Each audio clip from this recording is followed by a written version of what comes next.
At Palm Beach International Raceway, starting a sprint race here for SCCA Drive to Win with Dario Orlando in the T1 Mustang, starting on second row, first in class, third overall. See that RX-7 falling back behind him? He falls in behind these two prototype cars going through turns 1 and 2. It's really cool to see in SCCA races like this, the different cars that are out for each class, in particular the cornering speed that the number 20 car is carrying. I mean, Dario's actually reeling these guys in a little bit, despite the fact that they're faster on the straightaways. It should be a lot faster on the corners too, being that they have all the aero and a much lighter car. All that works for them in the corners. But regardless of that, we see the BMW behind Dario here. He is actually in Dario's class, another T1 car, chasing Dario down for the lead of the class. BMW has a lot of aero work here, which helps him a lot on these S's that we're going through. As you can see, is right behind Dario now, coming onto the long back stretch, looking low. Still hanging behind him again. One of the things that we've spoken about are the different cars in the classes and different rules that apply to them. Obviously, with the horsepower of the Mustang and the chassis, not able to run as much aero as that BMW is. Also not quite as light of weight, and that definitely plays into it. We'll get into that more here in a minute. That's absolutely true, Brian. The Mustang Dario's driving there, the 20 car, weighs approximately 3,600 to 3,700 pounds in race weight. You see the BMW gets underneath them there. And again, what's really important here for everybody to see, whether you're a new racer or track day enthusiast, whatever you may be, is just because you've been passed doesn't mean the race is over, not by any means. Sometimes it's actually a little bit of a breather. You can take a little bit of a breather. Not that Dario's not working hard here, as you can see, but sometimes it's good to take a breather and let the pressure be on the person in front of you for a little bit. The other thing to keep in mind is that we are trying to conserve the car, the tires, and the driver for the day, another race later in the day, as well as the next day, tomorrow, another race. So I'll try to conserve a little bit here, but also, hey, let's go get them.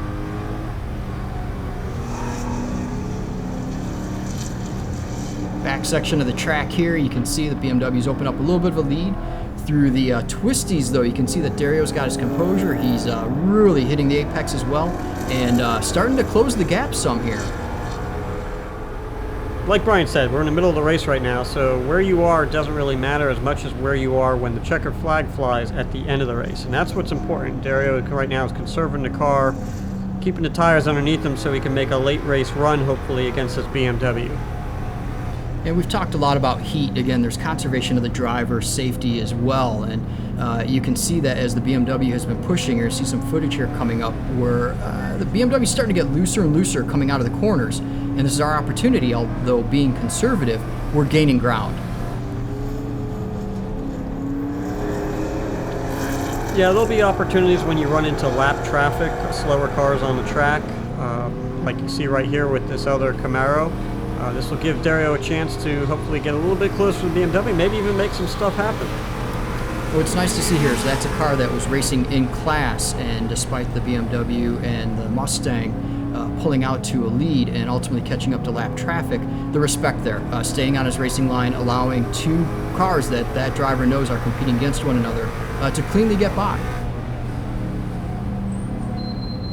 Absolutely, just like you said before, you can see the BMW getting a little loose mid-corner there and also coming out of the corner, having some trouble getting the power down to the track. And now we see some of the prototypes, which are leading overall in the group, catching up to both Dario in the 20 car and this BMW. Again, they're not in our class, but they have just as much right on the track as everyone else, and them being faster, they had to pick and figure out their ways through the battle that Dario's having with this other car in class. Yep, and it's very important here as a seasoned driver, as well as someone that might be attending track days, as you're out there with other different vehicles. Your track awareness is so important. And again, you can see it here, both drivers, the guy in the BMW, of course, as well as Dario. Dario, lots of years of experience and winning. Oh, I think he's going to try to make a move. Yeah, he's looking low. Couldn't quite take advantage. Almost had it, but just not quite up enough on the BMW. But you can see BMW, every corner is getting a little bit more squirrely.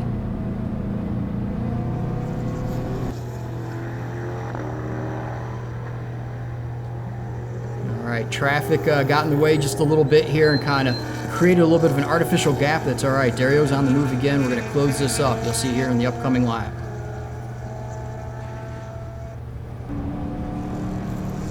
definitely working hard now, trying to catch this BMW as he knows the race is coming to an end soon. Oh, and it looks like the BMW is having some issues.